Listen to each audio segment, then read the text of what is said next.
Bonjour, bienvenue dans Solidarité, le magazine des initiatives solidaires. Solidaire par nature, c'est ainsi que se définit l'équipe de la ferme de Chauzal installée près de Cruseilles.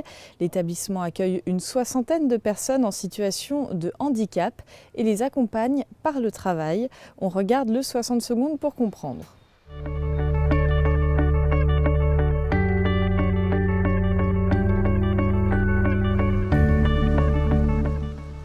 Créée en 1955 à Annecy pour quelques enfants, l'association Les Épanouis est aujourd'hui organisée autour de l'enfant et de l'adolescent, des adultes handicapés au travail, le soin et la perte d'autonomie chez des adultes ne pouvant pas ou plus travailler. Son objectif est simple, privilégier l'épanouissement, l'accueil et l'accompagnement des personnes handicapées et de leurs familles. La ferme de Chauzal est l'un des 5 complexes gérés par l'association. Cette ferme est un ESAT, un établissement et service d'aide par le travail. Producteur de légumes, de fleurs, de phragmites, elle diversifie son activité par l'entretien des espaces. Ferme pédagogique, elle accueille 63 personnes déficientes mentales, leur permettant d'avoir un emploi valorisant. La ferme pédagogique de Chauzal est bien sûr un lieu privilégié pour l'éducation et l'environnement, la découverte du monde végétal et animal, la découverte du milieu rural. À la croisée de différents secteurs, le handicap, la nature, l'agriculture, la culture et le tourisme, la ferme de Chauzal est un lieu d'apprentissage de tous les possibles. Je suis maintenant avec Emmanuel Moss, directeur de la ferme de Chauzal. Bonjour. Bonjour. Alors en une phrase, la ferme de Chauzal, c'est quoi? Alors, pour faire simple, c'est un établissement et service d'aide par le travail. L'objectif, c'est de favoriser l'insertion sociale et professionnelle des personnes handicapées que l'on accueille autour d'activités professionnelles. Donc. Quel rôle a cet établissement pour les personnes que vous accueillez, pour les travailleurs handicapés? C'est seulement un accompagnement par le travail? Alors, oui et non. Il y a une forte dimension autour de l'activité professionnelle et du coup, l'idée, c'est d'exister dans les yeux de l'autre à travers le travail. Ça, c'est important, on s'insère. Aujourd'hui, la valeur travail est tellement importante que dans notre société que on va s'insérer par l'activité. Donc ça, c'est l'approche numéro 1. Après, la question du travail, c'est aussi un environnement plus complexe, où effectivement il faut aider les gens à se former, il faut aider les gens à bien se relationner avec les autres. Et là, il y a une dimension sociale qui intervient. Donc on est à la fois sur l'activité pure et dure et sur l'aide à la personne et l'aide au développement de la personne. C'est un lieu qui accueille du public. C'est important cette mixité? Alors oui, c'est important. C'est important parce qu'au départ, on ne nous dit pas exactement comment il faut faire. On a une mission précise, mais après, on ne nous dit pas exactement comment il faut faire. Donc on a choisi effectivement de s'appuyer sur l'agriculture comme support autour du travail, avec ses valeurs autour du vivant, le respect du vivant, accompagnement d'un certain nombre de choses en matière de saisonnalité, de choses comme ça. Mais tout d'un coup, l'activité en tant que telle nous permettait aussi d'offrir de nouveaux services. Et aujourd'hui, on va dire qu'il y a des besoins de nature au niveau de la société, il y a des besoins de produits sains, de choses comme ça. Et on s'est aperçu que la rencontre et le partage était aussi une des clés essentielles pour favoriser la rencontre avec la personne handicapée, la reconnaissance de ses capacités. Donc aujourd'hui, la ferme fait plein de choses pour qu'effectivement on accueille des tas de publics extérieurs.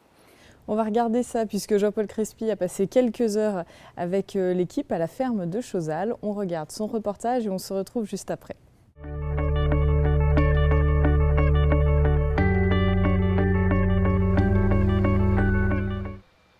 Centre de production agricole niché en contrebas de Coponex, le long de la rivière des Us, la ferme de Chauzal est un centre d'accueil pour la réinsertion des personnes en situation de handicap, organisé autour de différentes activités.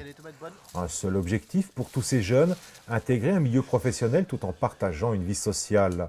Car l'esprit de la ferme de Chauzal est de permettre le croisement original de la culture et de l'art, de l'écotourisme et de la production agricole. Au centre de la ferme, le magasin de vente directe des légumes et autres produits locaux et son atelier de conditionnement.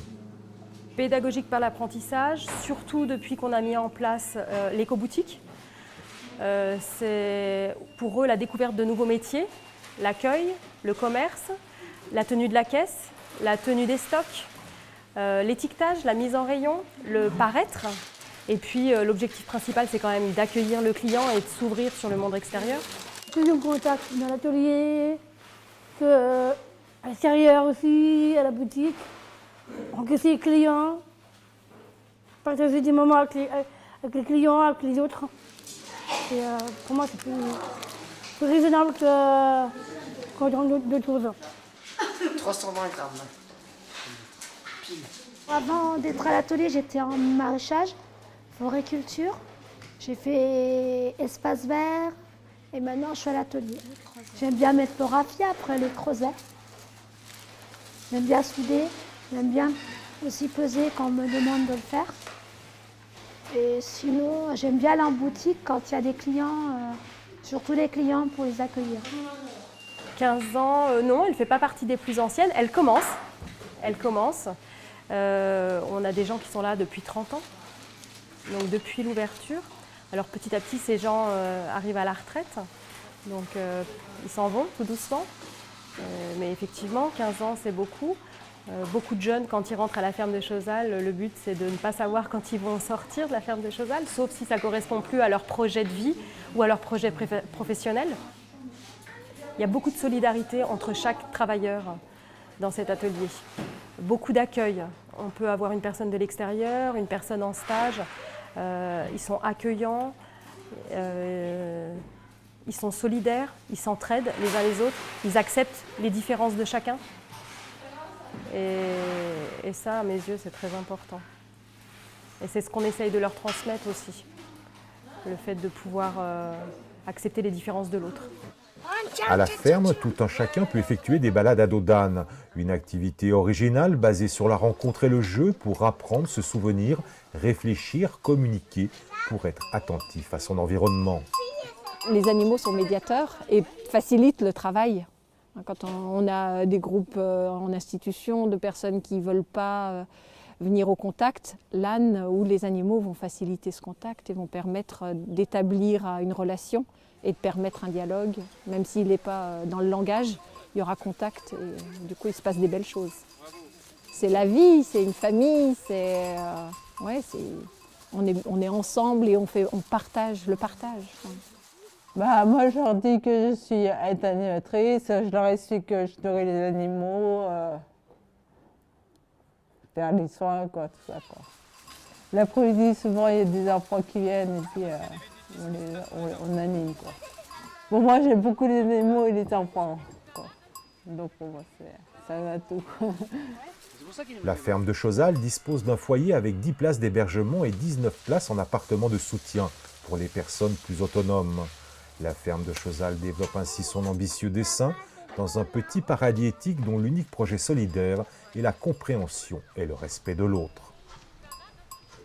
Ces travailleurs handicapés, ils sont autonomes dans leur travail?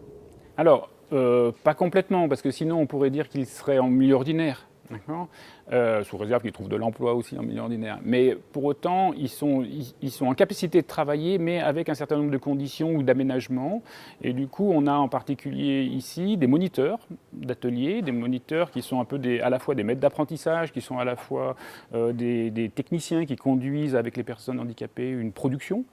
Et du coup, c'est tout le tuilage qui est proposé par un ESAT, c'est l'aide, l'accompagnement de la personne pour que cette personne puisse faire. Donc il y a un certain nombre d'outils qu'on va mettre en place pour que les personnes puissent œuvrer comme une autre personne dans un environnement adapté et aménagé. C'est possible d'accompagner sans assister? Alors oui, je pense que c'est une très bonne question. On passe tout doucement et on l'espère sur un environnement qui était basé un petit peu il y a quelques années, ou j'espère il y a de nombreuses années, mais sur la question de la charité. Là, on veut que les personnes handicapées soient aujourd'hui regardées sur un angle qui serait beaucoup plus celui de leur potentiel, de leurs ressources, de ce qu'ils peuvent réellement apporter. Donc on n'assiste pas la personne handicapée, on l'aide à exprimer tout ce qu'elle peut exprimer, et c'est à ce titre-là que le métier est humble et intéressant, quoi. Un échec à la ferme de Chauzal, c'est quoi? Un échec à la ferme de Chauzal, ce serait quelqu'un qui ne serait pas heureux, qui ne serait pas bien, qui ne serait pas en capacité d'être avec les autres. Oui, quelqu'un qui serait isolé, quelqu'un qui serait triste, ce serait un échec. Vous avez parlé d'énergie, de puiser l'énergie dans la terre. Il en faut de l'énergie dans un établissement comme celui-ci? Il en faut, oui. L'inverse, si je disais non, personne ne me croirait. Mais la terre nous le rend bien. Les gens nous le rendent bien. C'est-à-dire que tout d'un coup, quand on est en phase avec un certain nombre de principes et que on lit dans les yeux de l'autre effectivement une certaine forme de reconnaissance, je pense qu'on est content, quoi. Voilà. Donc il y a beaucoup d'énergie dégagée, il y a effectivement beaucoup de stress, on va dire, mais c'est un stress on a la chance de faire un super métier et on a la chance d'avoir des gens qui reconnaissent aussi que ce que l'on fait est intéressant. Solidaire par nature, c'est votre slogan. C'est naturel la solidarité?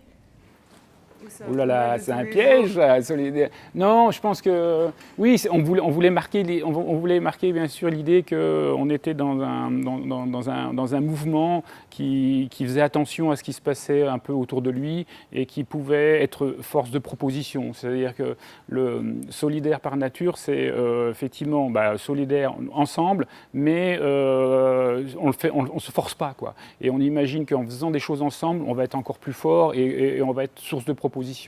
Et c'est pour ça qu'on a des tas de gens, quoi, des élus, des organisations, des amis, des bénévoles. Enfin, il y a différentes personnes qui soutiennent le projet de la ferme de Chauzal parce que je pense que c'est très clair à ce niveau-là. C'est-à-dire qu'on est sur l'innovation et la recherche de performance sociale, économique, environnementale. On est ici à la ferme de l'Utopie, Emmanuel Moss. Oui et non. Oui, parce qu'à un moment donné, on n'est qu'une petite goutte d'eau dans une immensité, et puis du coup, quel est l'impact réel de nos approches? Mais après, on est un peu comme le dit Pierre Rabhi ou la fable du colibri, c'est-à-dire qu'on peut chacun apporter quand même, j'imagine, une pierre au changement. D'accord? Et puis l'utopie, c'est quand même très chouette, quoi. L'utopie, c'est ce qui nous permet de rêver, c'est ce qui nous permet d'imaginer qu'il y a des choses différentes. Et puis il y a une phrase qui dit que c'est dans les utopies d'aujourd'hui qu'on construit les réalités de demain. Donc, non, on est plutôt dans l'utopie, alors. Merci beaucoup. Je vous en prie. Vous avez parlé des personnes que vous accueillez ici, 63 travailleurs handicapés. Jean-Paul Crespier en a rencontré un. On regarde son témoignage.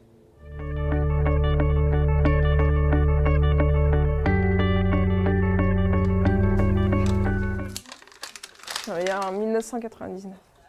Mais j'étais un peu rebelle, j'étais même beaucoup rebelle. Et aujourd'hui, je suis plus calme, je suis plus tranquille, je suis plus... Parce que je voulais repartir, parce que j'ai connu le monde ordinaire, donc c'est un peu différent, mais moi je veux rester ici, je ne veux plus retourner dans le monde ordinaire parce que c'est trop dur pour moi. Je me suis reconstruit depuis zéro jusqu'à maintenant. Je dirais que c'est un bon travail, mais il faut être organisé. Il faut avoir des capacités, il faut s'organiser et après, petit à petit avancer et avoir du courage, quoi.